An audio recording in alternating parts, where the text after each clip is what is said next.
Good morning, all of you. I am Tasvir Singh, Extension Lecturer in Geography, Government College for Women बारडा Charkhi Dadri. अरे विद्यार्थियों, आज का हमारा जो टॉपिक है नगरीय अधिवास, अर्बन सेटलमेंट्स। नगर किसे कहते हैं? नगर से हमारा अभिप्राय उन आवासीय क्षेत्रों से माना जाता है जिनमें निवास करने वाली जनसंख्या का अधिकतम भाग द्वितीय, तृतीयक और चतुर्थक श्रेणी में के व्यवसायों में कार्यरत रहती है।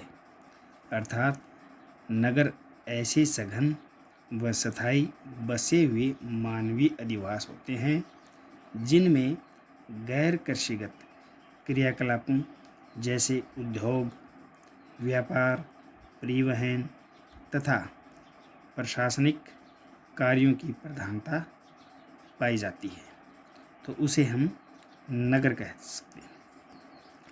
परिभाषा।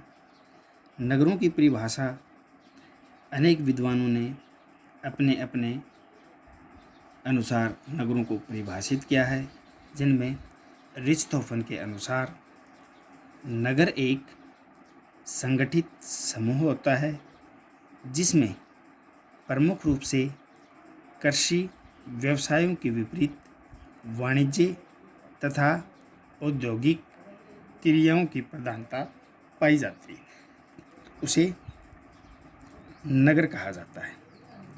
नगरों का वर्गीकरण। नगरों का वर्गीकरण करना काफ़ी मुश्किल व एक जटिल प्रक्रिया है, फिर भी इनको मुख्य रूप से कई वर्गों के अंदर रखा जाता है। नगर की परिभाषा के प्राय सभी देशों के मापदंड अलग अलग हैं। जैसे डेनमार्क, स्वीडन तथा फिनलैंड में जिस क्षेत्र के अंदर 250 लोग निवास करते हैं तो उसे नगर कहा जाता है।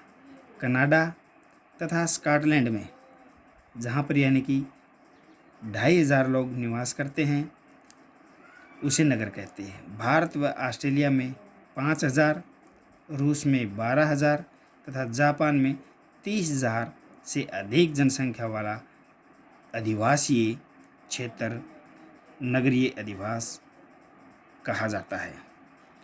कोई भी दो नगर एक जैसे नहीं होते। प्रत्येक नगर की अपनी एक अलग पहचान व अपनी अलग विशेषताएं होती हैं। सभी नगर अपने आकार, प्रकार और बसाव स्थिति तथा कार्यों आदि की दृष्टि से भिन्न भिन्न यानी कि अलग होते हैं।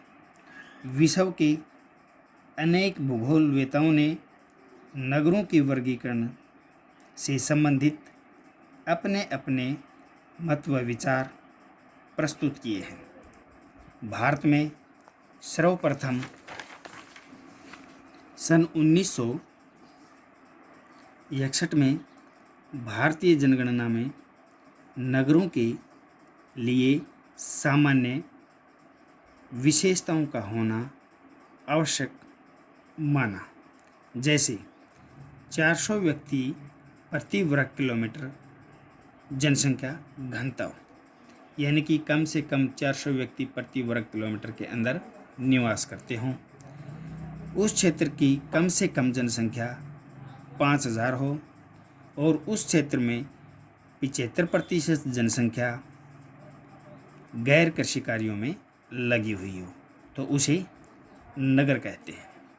सामान्यतः नगरों का वर्गीकरण करना कठिन काम है, फिर भी किसी नगर को उसके प्रधान कार्यों के आधार पर विशिष्ट श्रेणी में रखा जाता है। कार्यों के आधार पर नगरों को मुख्यतः 8 प्रकारों में बांटा जाता है। नंबर 1, सुरक्षा केंद्र। ऐतिहासिक काल में विश्व में अनेक नगरों की स्थापना सुरक्षा की दृष्टि से की गई थी। इसको 3 वर्गों में बांटा, जैसे दुर्ग नगर, नौसैनिक नगर और वायु सैनिक नगर। दुर्ग नगर रोम, ट्रियर, चित्तौड़गढ़, अजमेर, ग्वालियर, जोधपुर आदि दुर्ग नगर हैं। कुम्सहेवन, ब्रेस्ट, पोर्ट्समाउथ ये नौसैनिक नगर हैं। कैप्लाविक और पालम ये वायुसैनिक नगर हैं। औद्योगिक नगर विश्व के जिन नगरों का उद्भव, विकास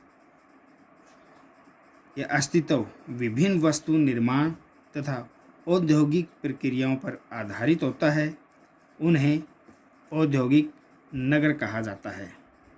विश्व में Birmingham, Chicago, Shanghai, Tokyo, Bharat में मुंबई, अहमदाबाद, बेंगलोर, भिलाई, राउरकेला और नांगल इस प्रकार के औद्योगिक नगर हैं। नंबर 3, व्यापारिक एवं वाणिज्य नगर। विभिन्न व्यापारिक तथा वाणिज्य वस्तुओं के थोक तथा फुटकर व्यापार की दृष्टि से विकसित नगर व्यापारिक या वाणिज्य नगर कहलाते हैं। जैसे New York, Winnipeg, London, Mumbai, Kolkata, Singapore आदि नगरों का विकास व्यापारिक आदान प्रदान से ही हुआ है। नंबर 4, परिवहन नगर। विभिन्न परिवहन मार्गों के मिलन बिंदु पर या यातायात मार्ग पर विकसित नगर परिवहन नगर कहलाते हैं। जैसे New York, Chicago, Paris, London, Chennai, Visakhapatnam आदि नगरों का विकास परिवहन व्यवस्था के कारण ही हुआ है। तो इस प्रकार के नगरों को हम परिवहन नगर कहते हैं। नंबर 5, प्रशासनिक नगर।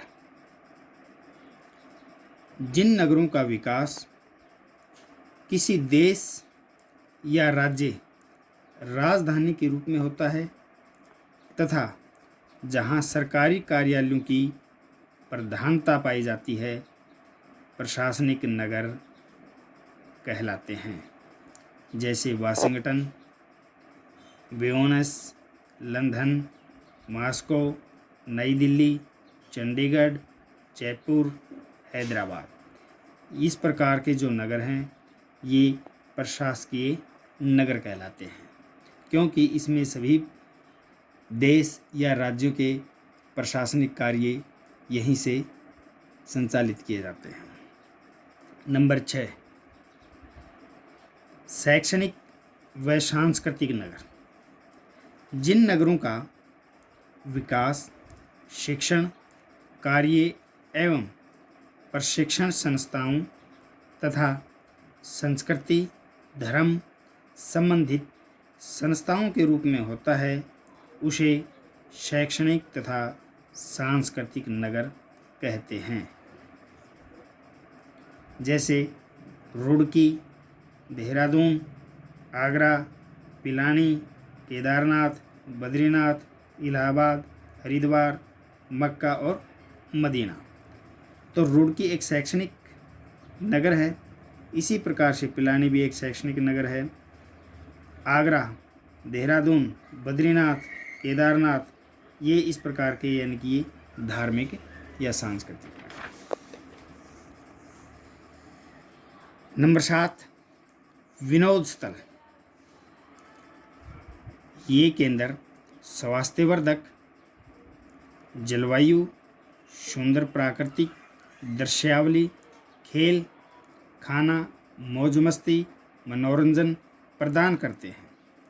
ये स्थान पर्वतों या तटों पर पाए जाते हैं। जैसे Shimla, Kullu, Manali, Nainital, New Jersey, lawns आदि ये विनोद स्थल या विनोद नगर या मनोरंजक नगर कहलाते हैं। अन्य केंद्र, कुछ नगर विशेषीकृत चिकित्सा के बड़े केंद्र होते हैं और उसी के नाम से जाने जाते हैं, जैसे फ्रांस में क्लरमोंट डीओसीसी नगर, नैनीताल, मुंबई, कोलकाता और चेन्नई। यहाँ पर विशेष बीमारी से संबंधित हॉस्पिटल अवस्थित हैं, तो इसीलिए ये विशेष कार्यों के लिए जाने जाते हैं। तो इस प्रकार से आज का हमारा जो टॉपिक था, नगरीय अधिवास, नगर किसे कहते हैं, नगरों को कितने वर्गों के अंदर रखा जाता है। धन्यवाद।